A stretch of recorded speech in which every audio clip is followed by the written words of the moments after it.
Hello friends, good morning. कैसे हो आप सब लोग? आशा करती हूँ सब लोग बहुत अच्छे हो। मैं भी बहुत अच्छी हूँ। और आज एकदम सुबह सुबह से मैंने ना अपना व्लॉगिंग शुरू किया। क्या होता है कि थोड़ा सा टाइम हो जाता ना तो फिर लगता है ये काम कर लूँ वो काम कर लूँ, फिर इस तरह से ना कुछ चीज़ें होता ही नहीं है। तो सुबह सबसे पहले ना मैंने जो बॉक्स वगैरह है वो सारी चीज़ें ना रात को धो के रख दिया था, क्योंकि रात को सब्जी भी लाई थी तो सारी चीज़ें धोकर दोबारा सब्जी रखनी है। इसलिए सारे कुछ काम जो है ना रात को ही करके रख दो तो सवेरे बड़ा आसानी होती है। तो एकदम से पानी निकल के वो साफ़ होके सूखा होके रख गया था, तो सवेरे मैंने उसको उठा के रखा। और चाय तो मतलब ज़रूरी होती है, सुबह सुबह उठो और चाय ना मिले ऐसा तो थोड़ा मुश्किल लगता है। दिन भर का इंजन चलेगा तो चलेगा कहाँ से। तो बस वही सब कर रही थी और थोड़ा सा किचन को भी फैल गया था तो वो साफ़ कर रही थी। और चलो सुबह सुबह का चाय पीते हैं। और उसके बाद ना मैं आज आप लोगों के साथ शेयर करने वाली हूँ एक घर का क्लीनिंग बोल सकते हो। जो बैल्कनी है ना मेरा, वो बैल्कनी काफ़ी एकदम से ऐसा लग रहा है ना जंगल बन गया है बहुत ज़्यादा। तो उनको ना 2-3 महीने में अगर थोड़ा सा चेंजेस करते हैं तो थोड़ा सा नया नया लगता है देखने में। तो आज मैंने ना वही सोच रही थी कि आज बैल्कनी का कुछ करते हैं। और ये है वो बॉक्सेस जिसमें ना मैं सारे जितने भी सब्जी है वो सारी चीज़ें रखती हूँ। तो इसमें चीज़ें ख़राब कम होता है। यकीन मानिए, पहले जो प्लास्टिक में रख देती थी ना तो बहुत जल्दी सब्ज़ी ख़राब हो जाती थी, ऊपर से दिखता भी नहीं था। पर अब ये सारे बॉक्सेस ना बहुत ज़्यादा हेल्पफुल हो गया है।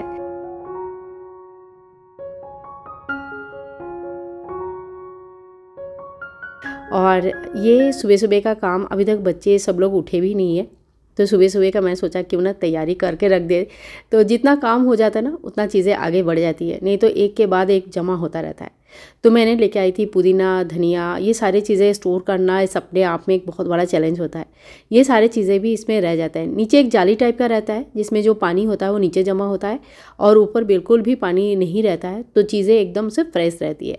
तो काफ़ी दिन तक चीज़ें ठीक रहता है। तो ये मेरे सारे बॉक्सेस तैयार हो गया है।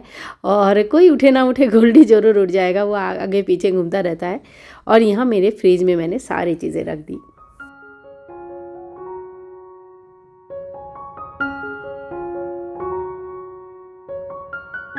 जिस दिन घर पर सब्जी आता है ना उसमें उस दिन काफ़ी सारी चीज़ें निकलती है। जैसे कद्दू लाया तो कद्दू का अंदर वाला जो पार्ट होता है, या जो ग्रीन वेजिटेबल्स लाए हैं उनका कुछ पार्ट, तो ये सारी चीज़ें मैं निकाल कर गौ माता के लिए रख देती हूँ। जो भैया दूध देने आते हैं ना उनको दे देती हूँ, तो उनको सिर्फ मैं नहीं बहुत सारे लोग देते हैं तो उनको दे देती हूँ, लेके जाते हैं। तो इस तरह से थोड़ी बहुत सही, लेकिन गौ माता को कुछ खाना खिलाना हो जाता है मेरा। आज बच्चों का डिमांड था कि सैंडविच बना दो। मैंने रात को ही आलू उबाल के रख दिया था। और मतलब जब खाना बना रही थी तो साइड में आलू उबालने के लिए रख दिया था। इससे ना काम थोड़ा झटपट हो जाता है। सवेरे अगर सारी चीज़ करो तो बहुत लंबा प्रोसेस होती है।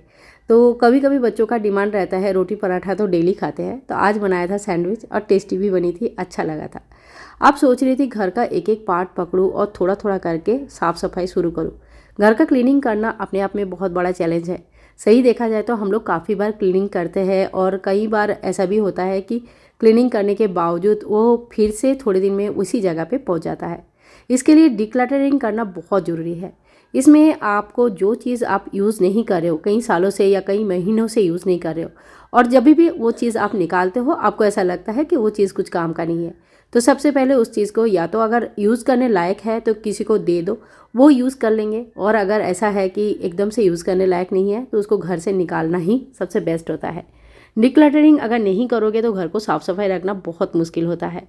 ये सारी चीज़ें मैंने टाइम के साथ धीरे धीरे सीखा है और अभी भी सीख रही हूँ। ऐसा नहीं है कि मैंने पूरा सीख लिया और मैंने पूरा डिक्लटर कर लिया। घर में कई सारी चीज़ें अभी भी ऐसा है जो मुझे निकालनी है, डिक्लटर करनी है। लेकिन हाँ, इंसान का सीखने का उम्र कभी नहीं ख़त्म होता है और ना ही सीखने के लिए सब्जेक्ट कभी ख़त्म होता है। तो मुझे कुछ ना कुछ नया चीज़ें सीखना अच्छा लगता है। सबसे पहले तो जो रेगुलर का काम है वही कर रही हूँ। यहाँ पे मैंने अपना झाड़ना जो है वो सारे कर लूँगी, बिस्तर झाड़ लूँगी। और थोड़ी बहुत धूल मिट्टी की प्रॉब्लम तो हर जगह होती है और यहाँ पे भी है। तो अगर ये सब झाड़ना नहीं होता ना तो एकदम से धूल धूल होता है, अच्छा नहीं लगता है। तो ये सारे करने के बाद आज मैं एक छोटा सा ड्रॉयर से शुरू कर रही हूँ।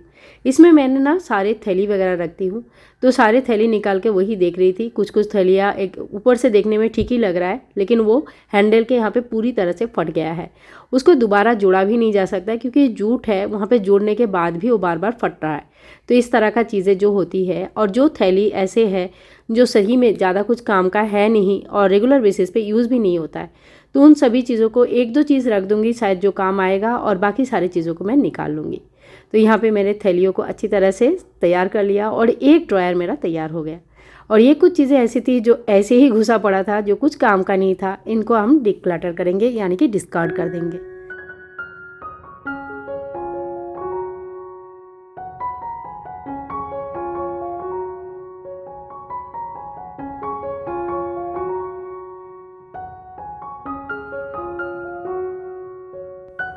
इसके बाद जब बालकनी में आई, बालकनी एकदम से मैंने जब देखा तो देखा पीछे से बहुत सारे पत्ते झड़ के रखा है। और ये चीज़ें आँखों के अंदर मतलब सामने नहीं रहता है तो चीज़ों को दिखाई भी नहीं देती है। जो चीज़ दिखता नहीं है वो चीज़ साफ़ सफाई भी नहीं हो पाती है। आज ढूंढ ढूंढ के मैं देख रही थी, और ये जो अपराजिता का पौधा है, ये पौधा मतलब ऊपर से बिल्कुल सूख गया है। भले ये नीचे से इनका कोई दिक्कत नहीं है, ये दोबारा बारिश की पानी से फिर से हरा भरा होगा मुझे पता है, लेकिन ऊपर से बहुत ज़्यादा सूख गया है। और वो जो सूखा पार्ट है उसमें पत्ते नहीं आने वाली है, क्योंकि वो एकदम सूखा लकड़ी जैसा बन गया है। इसीलिए मैंने सारे पौधों को सोचा था आज कटिंग कर दूं, और जितने भी एक्स्ट्रा जो येलो पत्ते हो जाते हैं, पाम ट्री में हो जाती है, उन सभी चीज़ों को मैं आज बहुत अच्छे से मतलब छोटा छोटा जितने ज़रूरी था उतना मैंने कटिंग कर लिया। पीछे से देखो कितनी पत्ते और कितना सारा चीज़ें निकला है। और ये जो झाड़ू है मैं यहीं पे रखती हूँ पेड़ पौधे के जो पत्ते गिरते हैं उसी को साफ़ करने के लिए।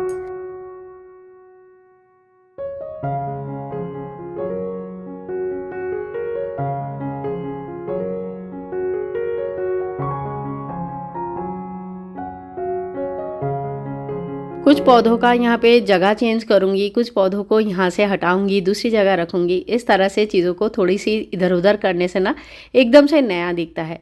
हम हाउसवाइफ नॉर्मली ज़्यादा से ज़्यादा टाइम हमारा घर पर बीतते हैं। जिनको पेड़ पौधे गार्डनिंग पसंद है उनको थोड़ा टाइम गार्डनिंग या पेड़ पौधे के साथ बीतता है, और बाकी टाइम किचन में ही ज़्यादा से ज़्यादा समय बीत जाता है।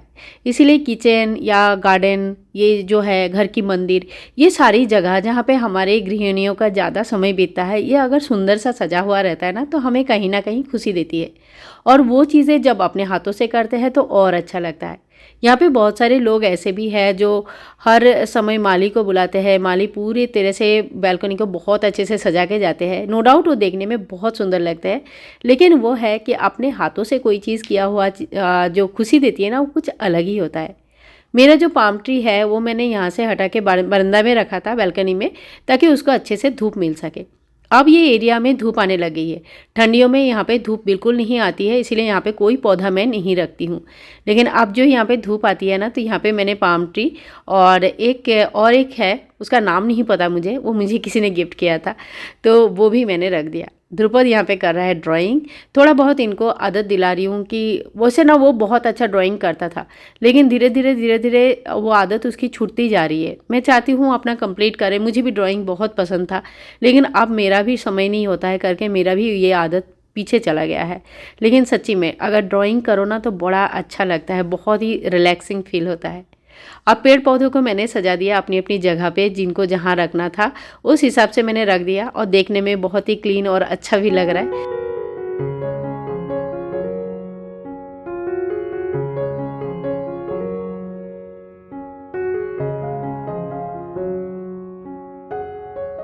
तो बस इसी तरह से आज का जो मैंने सोचा था कि बालकनी को थोड़ा सा ठीक करेंगे, तो वो चीज़ें मेरी हो गई है।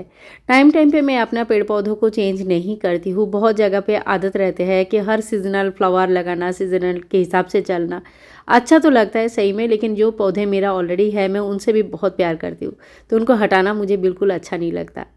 और जो आपका अच्छा लगता है वो तो अच्छी बात है, लेकिन कुछ चीज़ें आपको अच्छा लगे या ना लगे, करना तो पड़ता ही है।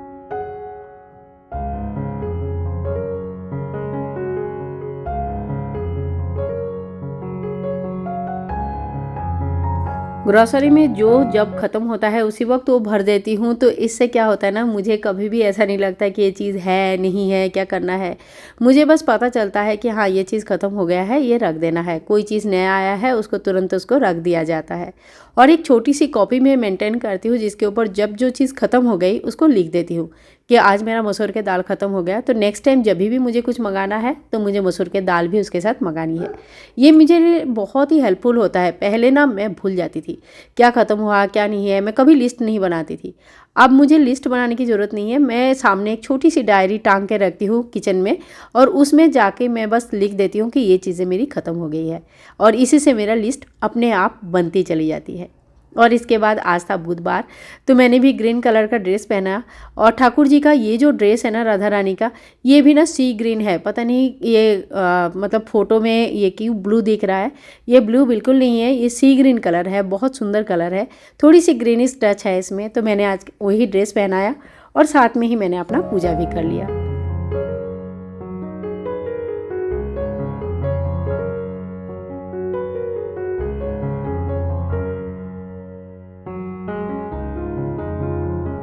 घर का कोई भी क्लीनिंग हो या ऑर्गेनाइजिंग हो या कोई भी बड़ा काम अगर पकड़ना है जिसमें थोड़ा सा काम फैलता है या टाइम लगता है, वो मैं कोशिश करती हूँ बुधवार को करना, शुक्रवार को करना।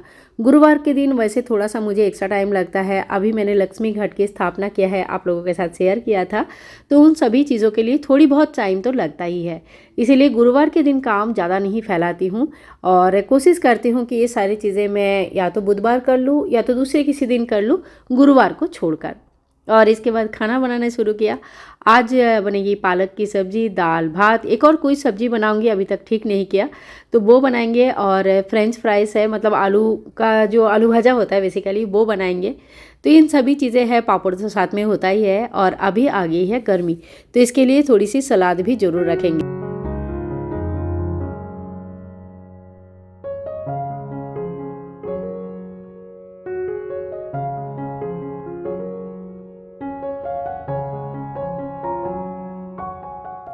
इसमें कई सारे वेजिटेबल्स एक साथ रख के मैं भून लेती हूँ। आप चाहे तो अपने हिसाब से कोई भी वेजिटेबल इसमें ऐड कर सकते हैं। बहुत तरह का बनता है और सही में बच्चों को वेजिटेबल खिलाने का एकदम सही तरीका है। बच्चे नॉर्मली वेजिटेबल्स खाना नहीं चाहते हैं, लेकिन इस तरह से जब आप राइस के साथ मिक्स करके एक वेजिटेबल राइस बना देते हो ना, तो ये बहुत अच्छी तरह से खा लेते हैं। मतलब इनको ज़्यादा ऐसा परेशानी नहीं होती है कि ये सब्ज़ी नहीं खानी है, वो सब्ज़ी नहीं खानी है। नॉर्मली ये सारी दिक्कत होती है, और हम जो भी माँ है उनको ये चीज़ें फील करना ही पड़ता है कि बच्चों को कैसे खिलाया जा सकता है। छोटे बच्चे हैं तो फिर भी आप खिला सकते हैं, लेकिन थोड़ी से जब बड़े हो जाते हैं तो उनको खिलाना सच्ची में एक चैलेंज हो जाता है। वो सीखते भी नहीं है और सुनते भी नहीं है। ये एक सच्ची में बहुत बड़ा चैलेंज है। तो इसी तरह से अगर वेजिटेबल्स के साथ वेजिटेबल राइस बना दिया जाए, या आप आलू रोल के अंदर कोई भी सब्ज़ी डाल के थोड़ी सी सॉस वगैरह डाल के रोल कर दे, तो इसमें सब्ज़ी खिलाना थोड़ा सा आसान हो ही जाता है। तो यहाँ पे मैं बना रही हूँ पालक के साग, थोड़ा सा अलग तरीके से बना रही हूँ। यहाँ पे मैंने थोड़ी सी सिंगदाना को अच्छी तरह से कूट लिया है, उसमें तेल में अच्छे से भूनूंगी। इसमें मिर्ची और थोड़ी सी लहसुन दिया है और थोड़ा सा आलू देके इनको अच्छी तरह से भून लेंगे। और इसके बाद पालक को छोटे छोटे करके काटेंगे और फिर पालक को इसके साथ बनाएंगे। इस तरह से पालक मैंने बहुत दिन बाद बनाया, लेकिन ये जो पालक बनता है ना सच्ची में बहुत टेस्टी बनता है। और जो मूंगफली को मैंने पहले भुना है उसको थोड़ा अच्छे से भून लीजिएगा, नहीं तो ज़्यादा कच्चा रह जाएगा तो टेस्ट अच्छा नहीं आएगा।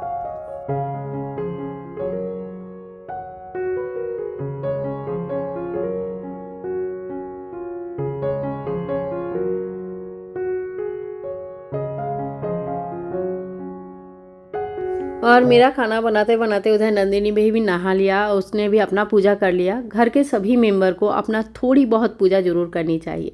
आप पूरे मंदिर का ख्याल रखते हो, सभी देवी देवता को पूजा करते हो, अच्छे से मंदिर का क्लीनिंग करते हो, सभी कुछ अच्छा है। लेकिन बच्चों को एक बोलना पड़ता है, बहुत बार बोलना पड़ता है। बच्चे अपने से ना तो सीखते हैं ना तो इस चीज़ को कंटिन्यू करते हैं, लेकिन हाँ अगर बोलते रहोगे तो धीरे धीरे वो भी सीखेंगे। और ध्रुपद को गले में काफ़ी दर्द हो रहा था, अभी तो ठीक है, लेकिन कल की बात है जब ये वीडियो शूट कर रही थी तो गले में दर्द था। तो उसने बोला कि मुझे गर्मा गर्म सूप बना दो, तो उसको मैंने सूप बना के दे दिया था। साथ में फ्रेंच फ्राइज एक्चुअली देना नहीं चाहिए था, लेकिन उसको बहुत अच्छा लगता है, उसका फेवरेट है, तो थोड़ी बहुत मैंने दे दिया है। बच्चा ही है, अगर सब लोग खाते हैं और वो नहीं खाता है तो अच्छा नहीं लगेगा ना, तो इसीलिए मैंने उसको थोड़ा सा फ्रेंच फ्राइज भी दे दिया है। बाकी उसने सूप पिया है गर्मा गर्म, और यहाँ पे हम लोग कर रहे हैं अपना खाना। तो आज की वीडियो यहीं पे एंड करूँगी, मिलूंगी नेक्स्ट वीडियो में। तब तक के लिए bye bye and take care.